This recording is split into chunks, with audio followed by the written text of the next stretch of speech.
What's going on, everyone? My name is SiahZ and welcome back to our updated cold bow Deadeye Ranger build. We now have some pretty insane DPS one-shotting a maxed out level Zesh, doing over 15 million damage in one single snipe. We also have pretty great clear, being able to clear T15, T16 maps, abysses, you name it. And we have really good survivability thanks to now going hybrid, evasion, and energy shield. Overall, the build is blasting through mass, we're perma-freezing everything, one-shotting pinnacle bosses with snipe, and the build is just feeling amazing. I'm going to get into everything we've changed and updated throughout the video, but before we get into that, if you guys do enjoy the video and you are liking what I'm doing here on the channel, you consider hitting a like on the video and a subscribe to the YouTube channel. It helps me out immensely, and currently that is the best way to support me, and it also helps with the YouTube algorithm. I should also be live right now streaming on YouTube and Twitch. The link for that will be in the description as well as the comment section of the video.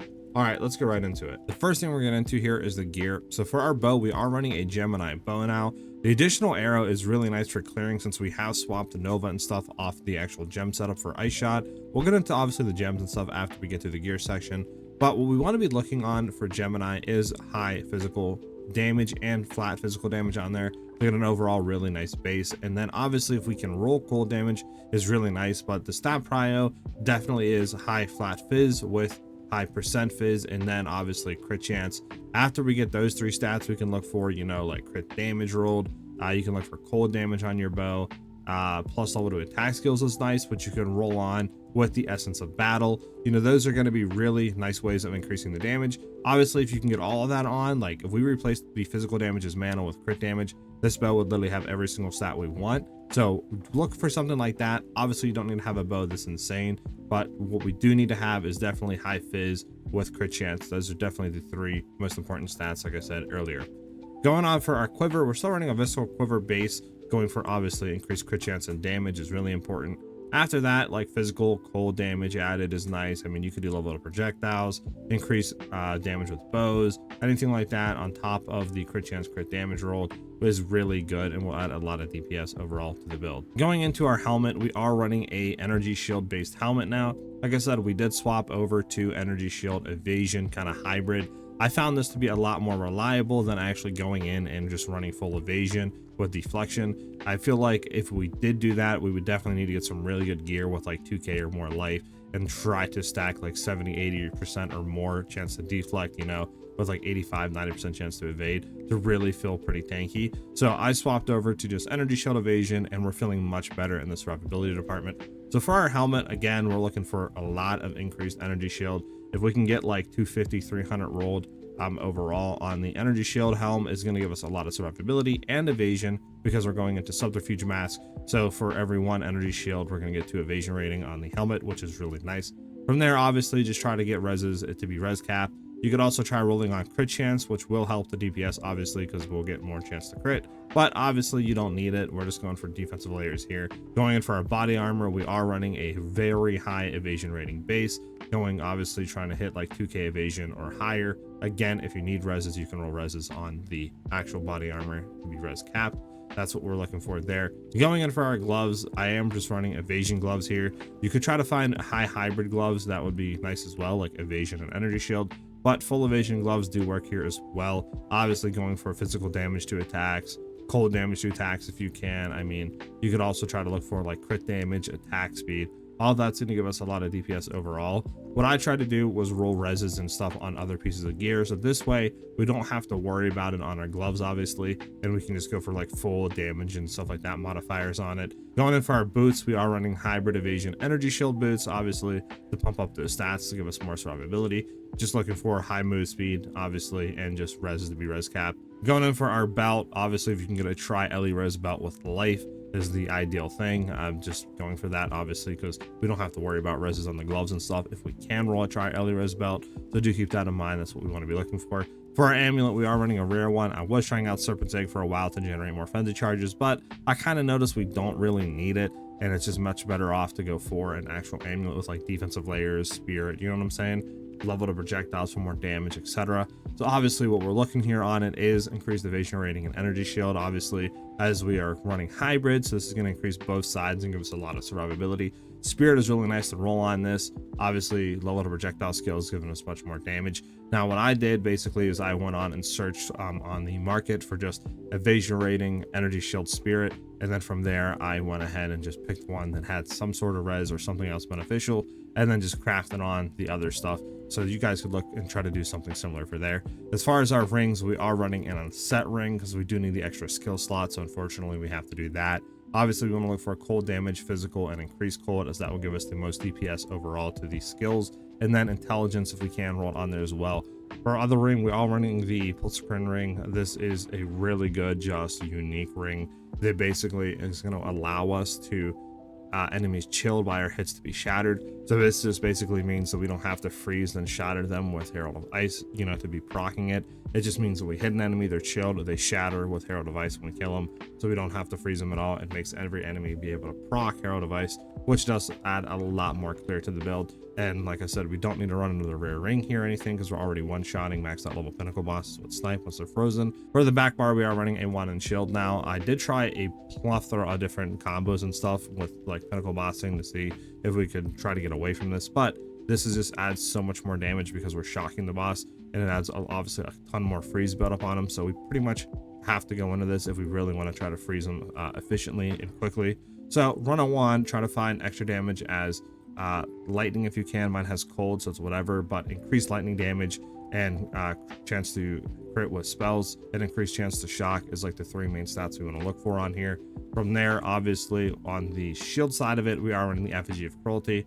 Now this honestly in reality doesn't really do too much. It does add stacks to critical weakness, which we do crit with spells, so we do get stacks there, but the only issue with it is that it only lasts 4 seconds obviously. So by the time you throw this on with the critical weakness stacks and then you go back to your main set, right, you're pretty much having 0 uptime of critical weakness. So we're really only using the wand in this instance to actually apply shock, and the shield really doesn't do anything. For our skills, we are running called shot still with sniper's mark obviously in there, so this way we can generate a friendly charge when we crit an enemy.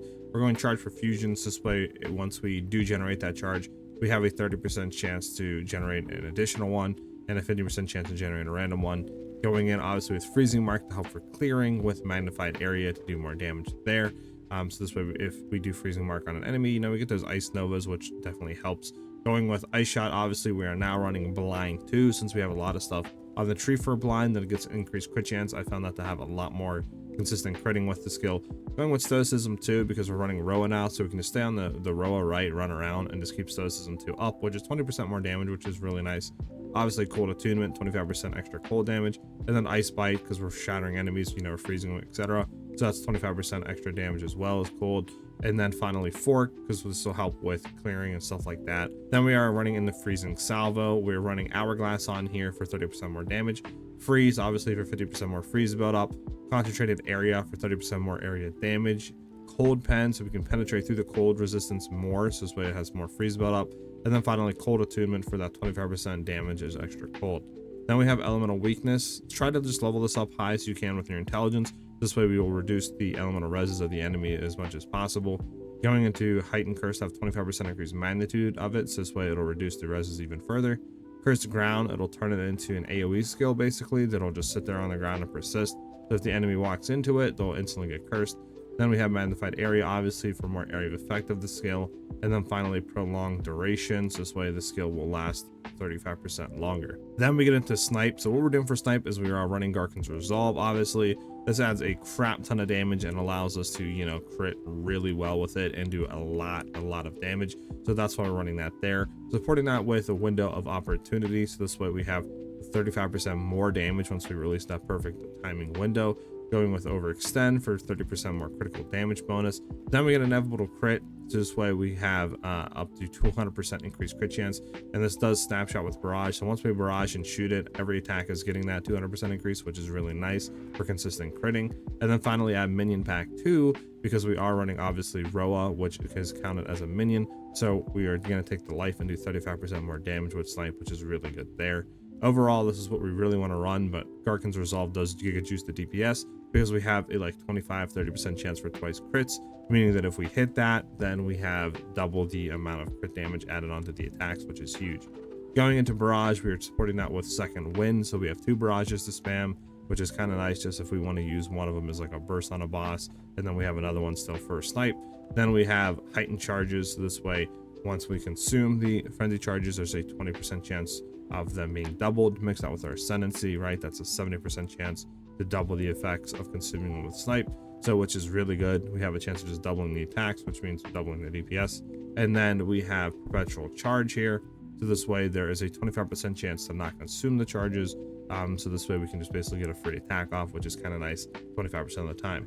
Again, we're getting into ball lightning. This is our main tech to actually shock the enemy. This adds a lot of overall DPS because, you know, we're getting 70% shock on the enemy, which is 70% increased damage. Adds a lot of overall increased damage for our hits with freezing salvo, which means we build more freeze buildup and stuff. So we're supporting ball lightning with shock to have 100% more shock, our chance to shock there. Lasting shock, so it has 100% increased shock duration of it, so it lasts for much longer. Consider casting to have 35% more damage with the skill to bring the DPS up, so this way we can shock the boss you know, more reliably. And then finally lightning pen, so we can penetrate through the lightning resistance. And then we are setting this on weapon set 2 only, so we can only use it with our wand. Then we get into Roa. This is really nice because it gives 80% reduced movement speed penalty when using skills, so we can basically be on it and run around in maps and just continuously spam shoot, and it does help, you know, with just clear and stuff and quality of life. Plus there's stuff on the tree that we're taking that we're getting like a lot of increased damage while we're close to our companion, so it's really nice there as well, on top of just the quality of life. We're supporting Roa with meat shield, so this way our supported minion will take 40% less damage, so he lives longer, right? Elemental army to have, you know, 30% more reses, so he'll live longer. Minion mastery for another level in him, and then I am running hulking minions just to give him more life and stuff like that as well. Then we're getting into our Herald of Ice. We're supporting that with overreach to have 40% increased area of effect of the explosions and shatters and stuff, which helps with clearing. Elemental armament 2 for 25% more, obviously elemental attack damage on there. We're going cold attunement for 25% damage extra cold, and then finally 30% cold pen on there, which helps with just the AoE shattering and stuff like that and clearing of packs. Then we have Ghost Dance we are running. This is going to be really nice for survivability. So what Ghost Dance does basically is that when we get hit, we get 5% of our evasion back as energy shield. We're supporting that with compressed duration to have less skill effect duration of it. Now we do have combat frenzy here, and it is turned off because we don't have the spirit for it. But basically what I do once we go into bossing is I'll just turn Ghost Dance off and throw combat frenzy on, just so we have more, you know, full uptime of frenzy charges and stuff.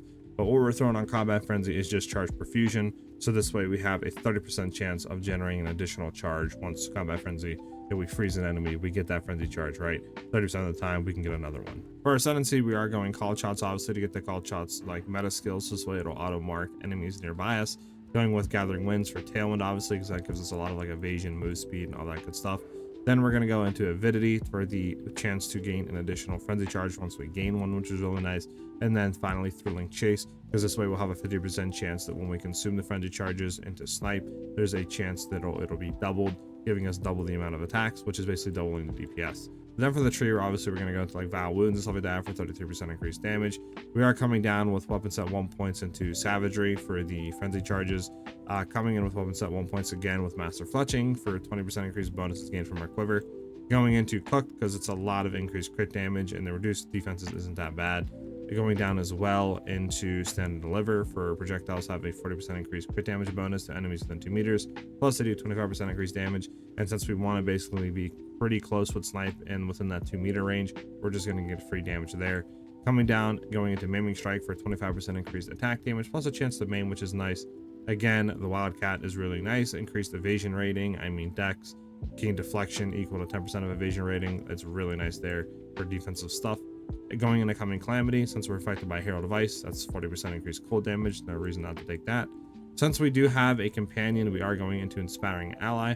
This basically makes increases in reductions in the companion damage also apply to you. So like all this stuff that gives, you know, companions deal 12% increased damage, 10% increased damage while in your companion is in your presence. This is 22% increased damage per node, which is just really nice increased DPS. Obviously going into Fever, so this way we can get the +2 maximum frenzy charges. Weapon set 1 points, we're going into Enhanced Reflexes for the increased evasion rating, plus gain deflection rating equal to the evasion, which is really nice there. Then we are going into the crit cluster over here to the right. So Heart Stopping is intelligence and crit chance, which is huge. Heart Breaking is increased crit damage and strength, which is nice. And then finally Struck Through is 1% more crit chance to the base. we're going up and going into dizzying hits for a chance to daze, plus increased crit chance against dazed enemy, and then finally stupefy for the increased damage against dazed enemies and stuff like that, and more chance to daze. And then we are shooting across left with weapon set 1 points and going into subterfuge mass. Like I said in the gear section, we're getting 2 evasion rating for 1 energy shield. So if we have 300 energy shield on the helmet, that's 600 evasion rating, which is huge. And then weapon set 1 points into frenetic again for 1+ into maximum frenzy charges. Then we're going all the way up into distracted target. This is like 70 or something, 80% increased crit chance against blinded enemies. And since we have blind on ice shot, we just always get that crit chance uptime, which is huge. Going into killer instinct, this is like 70% increased attack damage, which again is really huge there. Then we are heading up and going into true strike for that 10 dex and 20% increased crit chance, which is nice to help us get consistent crits. For the jugular, obviously 25% increased crit damage and intelligence, which is huge. And then these nodes over here again are huge amounts of increased damage if we crit, which we were always critting, so we always get that damage increase. And the crit chance on deadly force is nice as well as like an overall added bonus. Then finally we're heading up and going into spectral ward for the plus a maximum energy shield per 12 evasion rating on our body armor. And since we're running a pure evasion rating chest, this is a lot of energy shield overall added, so it's really nice for survivability. Real quickly, I forgot to go into weapon set 2 points, but for weapon set 2 points, we'll be going into frazzled for increased magnitude of shock, right, which will be socketed for like our ball lightning. Going into unbound forces again for the increased magnitude of shock and stuff, and shock duration is nice. General electric is increased chance of shock, and then harmonic generator is increased shock magnitude and stuff like that against shocked enemies. So this just allows us to get a lot higher shock on the enemy to increase the damage overall to our main skill. As far as the jewels we are running a Heart of the Well on this. We want to look for damage is extra cold. If you can roll damage is extra lightning as well is really big, but obviously they're kind of expensive right now. I think they're like 3-4 divs for one of them that's double damage. But going for damage is cold, you can look for also increased damage on your companion presence. Since we do have a Roa, we can always get that uptime. I mean, crit damage, crit chance, stuff like that as well is pretty good, and it shouldn't be too expensive to get one of those.